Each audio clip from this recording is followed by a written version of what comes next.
আজকালকার দিনে ভালোবাসা মানেই দামি দামি উপহার, নামি দামি উপহার দিয়ে ভালোবাসার জাহির করতে হয়।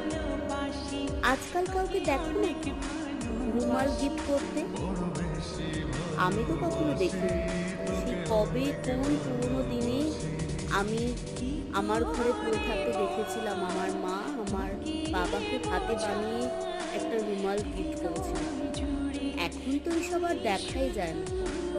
সেদিন হঠাৎই একটা কল এলো আমার কাছে, আর বলা হলো রুমালে হাতে সেলাই করে লিখে দিতে হবে ভালোবাসি তোমাকে।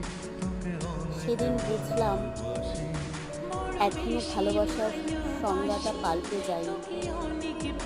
এখনো কিছু মানুষ সময় করে তার প্রিয় মানুষটাকে বলে ভালোবাসি তোমাকে।